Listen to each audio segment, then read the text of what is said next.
শ্রীরামকৃষ্ণ হিন্দু ধর্মের মূর্তি। তিনি সমস্ত কিছু করছেন, তবে অন্যান্য ধর্মগুলো সাধনা করছেন, করে তিনি বললেন হ্যাঁ সব পথ একই দিকে চলেছে। ওই হিন্দু ধর্ম কেন? একজনই তো আছেন, সৃষ্টিটা তো তার থেকে হয়েছে, সনাতন ধর্ম, তার প্রতিনিধি হচ্ছেন ভগবান শ্রীরামকৃষ্ণ। তিনি অল্প বয়সে শ্রীরামচন্দ্রকে পুজো করছেন, তিনি গোবিন্দ কৃষ্ণকে পুজো করছেন, তখন তিনি বৈষ্ণব। তারপরে বলা হলো মা কালীর পুজো করতে হবে, তিনি আরে রাম রাম, আমরা বৈষ্ণব, আমি কি করে মা কালীর পুজো করবো, ওসব না করে সঙ্গে সঙ্গে তন্ত্রতে দীক্ষা নিলেন, নিয়ে এবারে মা কালীর পুজো করছেন একেবারে মা অন্তপ্রাণ। আবার একজন সাধু বাবা এলেন, এসে বললেন যে আমি হচ্ছি তোতাপুরি, তোমাকে আমি বেদান্ত শিক্ষা দেবো। উনি বললেন আচ্ছা দাঁড়াও, মাকে জিজ্ঞেস করে আস।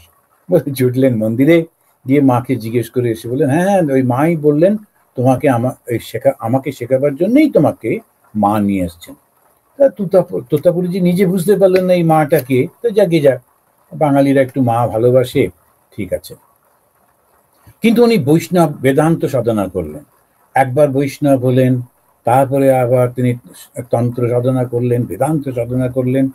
তিনটে হিন্দু ধর্মের যে তিনটে রাজপথ, সেই তিনটে রাজপথ দিয়ে গিয়ে বললেন সব শেয়ালের এক রাহ, সমস্ত শেয়ালগুলো একই রকম ভাবেই ডাকে।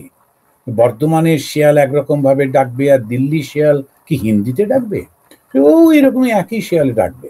তো সেই রকম ভাবে সব শেয়ালের এক রাহ, এইটা হচ্ছে হিন্দু ধর্ম। তো শ্রীরামকৃষ্ণ হিন্দু ধর্মের মূর্তি, তিনি সমস্ত কিছু করছেন, তবে অন্যান্য ধর্মগুলো সাধনা করছেন, করে তিনি বললেন হ্যাঁ সব পথ একই দিকে চলেছে।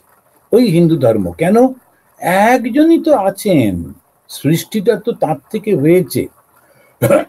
অন্যান্য বক্তৃতাতে আমরা সৃষ্টির কথা আলোচনা করেছি, হয়তো এতেও আসবে, পরে করব।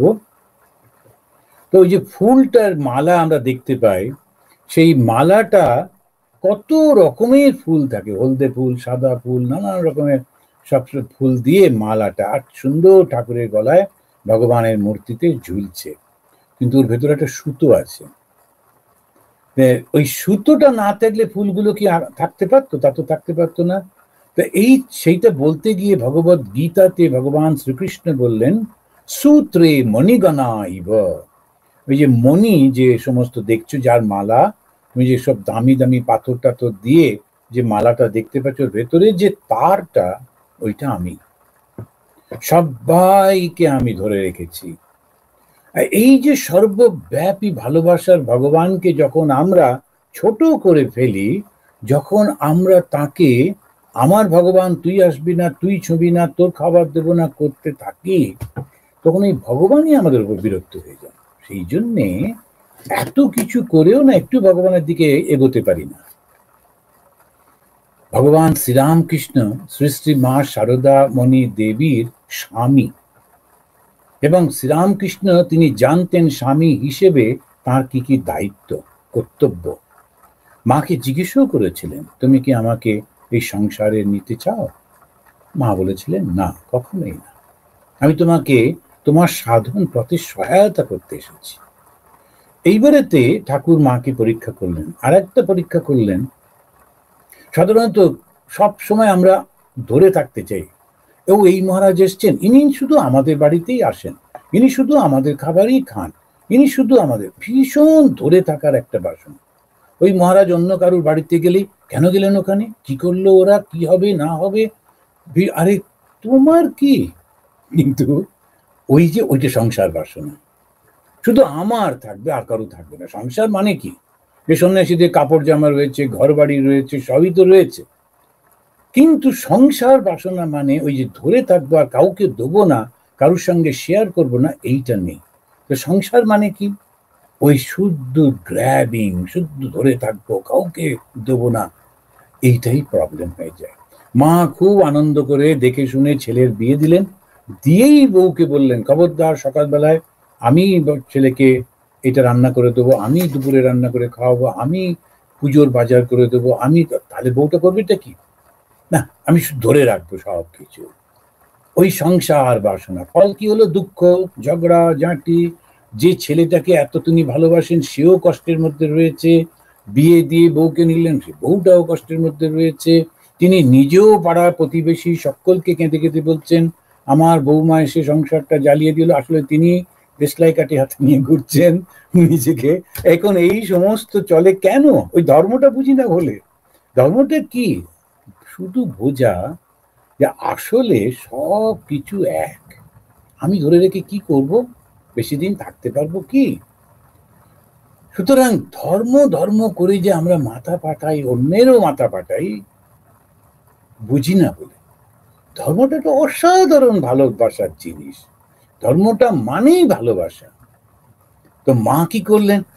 মা একবার খাবার নিয়ে আসছেন, তখন একটি মহিলা ছুটে ছুটে এসে সে খাবারটা হাত থেকে নিয়ে মা আমাকে দাও বলে খাবারটি নিয়ে ঠাকুরকে দিলেন। কেন? একটা ধারণা আছে যে যদি সৎ ব্যক্তিকে, সাধু ব্যক্তিকে খাওয়ানো যায় তাহলে পুণ্য হয়। ওই সেইটা ভেবে ও মা ঠাকুরকে খেতে দিয়েছে। তখন ঠাকুর ওরকম ছোঁয়া খেতে পারতেন না।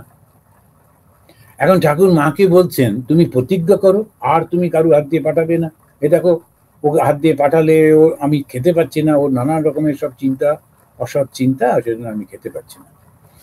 তখন মা বললেন আজকের দিনটা খেয়ে নাও। ঠাকুর যখন বারবার বলছেন তখন মা দুটো সুন্দর কথা বললেন। প্রথমটা প্রায় আমরা সবাই জানি, যে আমাকে মা বলে ডাকবে তাকে আমি ফেরাতে পারবো না। এটা তার মাতৃত্বের প্রকাশ। ঠাকুর খুব খুশি হলেন। দ্বিতীয় একটা কথা বললেন, ওইটা হচ্ছে ধর্মের কথা। যেটি কি? তুমি কি আমার একলার ঠাকুর, মায়ের স্বামী? মা বলতেই পারতেন বেশ বেশ আর কাউকে ঢুকতে দেবো না। এরকম উদাহরণ বহু অন্য সমস্ত তপস্বীদের জীবনে এসছে। তার শিষ্য শিষ্যা তারা সব এসছে, এসে তাকে আর কাউকে ঢুকতে দেবে না। এখন গুরু অসুস্থ হয়ে পড়েছেন, তিনি নির্ভর হয়ে পড়েছেন এবং অন্যরা দেখা করতে আসছে, না আপনারা ঢুকতে পারবেন না, আমি সমস্ত ভাবে কন্ট্রোল করতে হবে। কেন? ওই সংসার বাসনা। এই সংসার মানেই হচ্ছে শুধু আমার থাকবে, তোমাদেরকে আমি দেবো না। এইটাই গোলমাল হয়ে যায়। তো সেই জন্য সংসার বাসনা থেকে মা কিন্তু সম্পূর্ণ মুক্ত। মা কি বললেন? মা শারদামণি দেবী, তুমি কি আমার একলা ঠাকুর? তুমি সবার। এরকম পাগল ছাগল থাকবে, পাপি তাপি থাকবে, ভালো ভালো সমস্ত সৎ চরিত্রের লোক, ওটা তোমার ব্যাপার। আমি ওই সমস্ত অসংখ্যের মধ্যে আমিও একজন। আমি শুধু তোমার কাছে আসবো, যতটুকু সেবা করতে পারি সেবা করব, ওই পর্যন্ত। এছাড়া আমি কিছু জানি না। আমি তোমার এরকম করতে পারবো না, আটকাতে পারবো না। একবার ওই ঠাকুর মা কালীর কাছে প্রার্থনা করছেন আমাদের রাজা মহারাজের জন্য। রাজা মহারাজ তখন অল্প বয়স, তো ঠাকুরের কাছে লোকেরা আসে, ঠাকুর গল্প করছেন, তখন ওর ভেতরে ভেতরে রাগ হচ্ছে, ওর সময় চলে যাচ্ছে, আমি ঠাকুরের গল্প করতে পারছি না, ঠাকুরের কাছে থাকতে পারছি না। তো উনি ওদেরকে বলছেন না, এখন ঠাকুর ব্যস্ত আছেন, ঠাকুর বিশ্রাম করছে, সব কতটুকু। তখন ওই ঠাকুর শ্রী শ্রী মা কালীর কাছে গিয়ে প্রার্থনা করছেন, মা ওর ছোট ছেলে, ও ঠিক জানে না, ওকে সরিয়ে দিস না। প্রার্থনাটা শুনে দেখছেন? এই জন্য ভগবানকে যদি আমি মনে করি আর কাউকে ঢুকতে দেব না, কাউকে ছুঁতে দেব না, কাউকে কিছু করতে দেব না, ওই ভগবানই আমাকে ছুঁড়ে ফেলে দেবেন। সেই কারণেতে ওই সরিয়ে দিস না। এইটা ধর্মটা কি? ধর্ম হচ্ছে ভগবান বা ঈশ্বর তিনি এক, এবং বাকি যা দেখছি ওই তাতেই সব রয়েছে। তার মধ্যে কেউ ধনী, কেউ দরিদ্র, কেউ শিক্ষিত, কেউ অশিক্ষিত, কেউ সুন্দর দেখতে, কেউ কুৎসিত দেখতে, কেউ পুরুষ, কেউ নারী, কত রকমের সমস্ত রয়েছে, কিন্তু সব মধ্যে ভগবান রয়েছে। এইটা যখন আমরা বুঝতে পারবো, তখন আমরা ধীরে ধীরে ভগবানের দিকে যাব।